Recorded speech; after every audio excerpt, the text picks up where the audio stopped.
வணக்கம். நான் உங்கள் அன்பான சயின்டிபிக் வேதிக் அஸ்ட்ராலஜர் அஸ்ட்ரோரஞ்சி பேசுகிறேன். நல்லது நினைப்போம், நல்லதே நடக்கும். சயின்டிபிக் வேதிக் அஸ்ட்ராலஜி முறையில் ஒளி தத்துவம் எப்படி ஒரு மனித வாழ்க்கையில் ஒரு தாக்கத்தை கொடுக்குதுங்கிறது பார்த்து கொண்டு இருக்கிறோம். நம்மளோட சேனல் ஃபர்ஸ்ட் டைம் வரவங்க மறக்காமல் சப்ஸ்கிரைப் பண்ணுங்கள், ஃப்ரெண்ட்ஸ் அண்ட் ரிலேட்டிவ்ஸ்க்கு ஷேர் பண்ணுங்கள். இப்போ பார்த்தீங்கன்னா விருச்சிக ராசிக்காரர்களுக்கு 2025-26 எப்படி இருக்க போகுதுங்கிறது நம்ம பார்க்க போகிறோம். விருச்சிக ராசிக்காக பார்த்தீங்கன்னா காலபுருஷ தத்துவத்தில் 8ஆம் ராசி, செவ்வாய் தான் அதோட அதிபதி. சரி, இப்போ ஆண்டு கிரகம் வைத்து நம்ம 25-26 எப்படி இருக்குன்னு பார்க்க போறோம். 25 மார்ச் ஏப்ரல்ல பார்த்தீங்கன்னா சனி பயிற்சி, ராகு கேது பயிற்சி, அடுத்த ஒரு சில வாரங்களில் குரு பயிற்சி நடக்குது. இத்தகைய பயிற்சிகள் விருச்சிக ராசிக்காரர்களுக்கு ஒரு அடுத்த 2 வருஷத்துக்கு அப்படிதான் இருக்க போறாங்க. ராகு 1.5 வருஷம் எடுத்துக்கிறார் ஒரு பயிற்சியான ஒரு ராசியில. அதே சமயத்துல குரு 1 வருடம் எடுத்துக்கிறார். அதே சமயத்துல சனி 2.5 வருடம் ஒரு ராசியில தான் சஞ்சாரிக்க போகிறார்.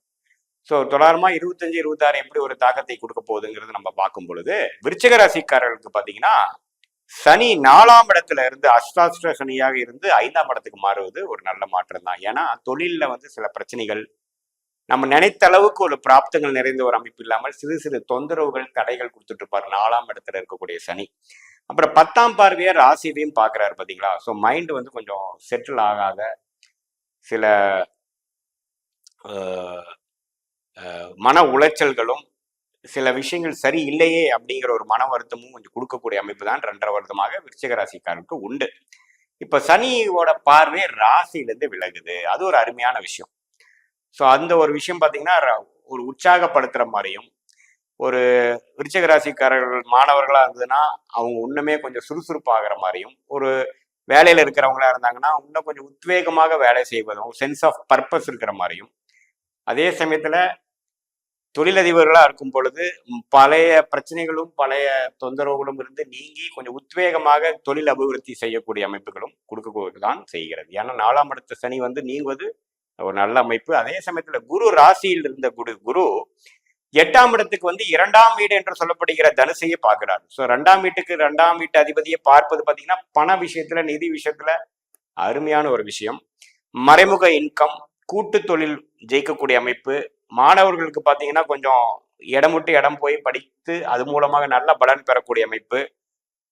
எல்லா வயதினருக்கும் ஒரு நல்ல மாற்றத்தை கொடுக்கக்கூடியது. ஏன்னா 8ஆம் இடத்துக்கு குரு போகிறது பார்த்தீங்கன்னா வெளிநாடு சம்பந்தப்பட்ட விஷயங்கள், ஸ்டாக் மார்க்கெட், கூட்டு தொழில்கள், அடுத்தவங்க மூலமா வரக்கூடிய பணம், லாட்ரி டிக்கெட், மாமனார் சொத்து வர்றது, நம்மளுடைய பூர்வீகத்தை பிரித்து கொண்டு பிரச்சனைகளை, ஒரு எந்த ஒரு சொத்து பிரச்சனைகள் இருந்தாலும் அதை பிரித்து கொஞ்சம் ஆதாயம் பெறுவதல், இது மாதிரி நம்ம போய் சம்பாதிக்காத விஷயங்கள் மூலமாக ஆதாயம் பெறுவது, கூட்டு விஷயங்கள், போட்ட இன்வெஸ்ட்மெண்ட் பெரிய அளவுல வர்றது, வாங்கி போட்ட இடம் நல்ல ஒரு ரேட்டுக்கு விற்கிறது, அது மாதிரி விஷயங்கள்லாம் மூலமாக பிராப்தங்கள் நிறைந்த ஒரு காலகட்டமாக குரு 8ஆம் இடத்துக்கு போவது கொடுக்குதுங்க. ஏன்னா 7ஆம் பார்வைங்கிறது ஒரு மிகவும் ஒரு பலமான பார்வை. 2ஆம் வீடு தன்னோட வீட்டையே பார்க்கிறார்.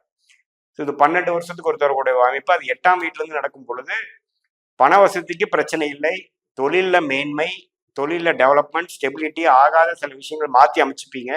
விருச்சிக ராசிக்காரர்களுக்கு ஒரு நல்ல அமைப்பு தான்.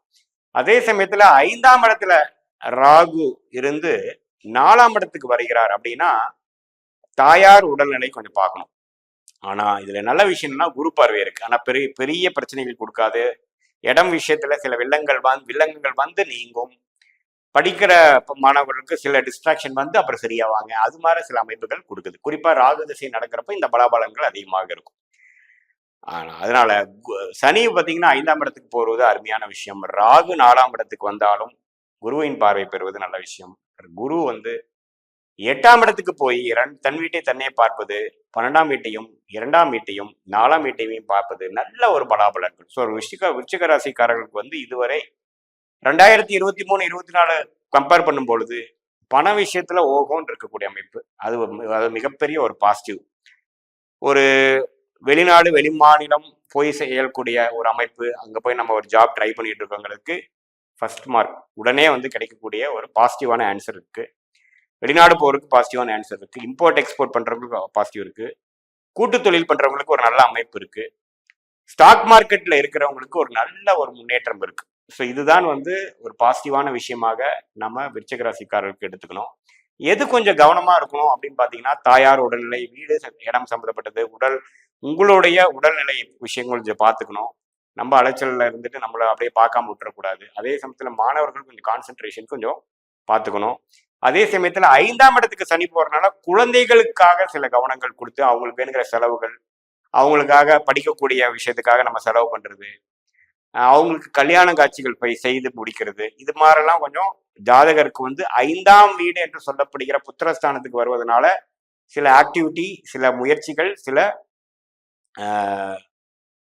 தன்முனைப்போட சில விஷயங்கள் செய்து, சில கஷ்டங்கள் பட்டு, பண விரயங்கள் பட்டு சில விஷயங்கள் நம்ம பண்றோம், சுப விரயம் பண்ணி கொடுக்குறோம், ஓரளவுக்கு செட்டில்மெண்ட் பண்ணோம், அப்பாடான் இருக்கு அப்படிங்கிற சில அமைப்புகள் கொடுக்குறார். ஆனா அதுக்கு நிறைய நம்ம உழைக்க வேண்டியிருக்கும். ஸோ அது மாதிரி ஒரு அம்சங்கள் நிறைந்த ஒரு பலாபலன்கள் நிறைந்த ஒரு 2025-26ஆக விருச்சிக ராசிக்காரருக்கு உண்டு. பொதுவாக பார்க்கும் பொழுது இது நல்ல ஒரு சேஞ்ச் ஆஃப் லைஃப் ஆஸ்பெக்ட்ஸ் கொடுக்குது. கண்டிப்பாக 23-24 கம்பேர் பண்றப்போ நல்ல அமைப்பு தான். இது வந்து பொதுவான பலனை தவிர உங்களுடைய தசாபுக்திகள் எப்படி போயிட்டு இருக்கு, நீங்க என்ன லக்னத்துல பிறந்திருக்கீங்க, விருச்சிக லக்னமே பிறந்திருக்கீங்களா, வேற லக்னம்னா அந்த லக்னத்துக்கு எந்த தசைகள் போயிட்டு இருக்குங்கிறதெல்லாம் பார்த்து தான் உண்மையே துல்லியமான பலன்கள் நம்ம சொல்லலாம். மீண்டும் மற்றொரு காணொலியில் சந்திப்போம். நன்றி, வணக்கம்.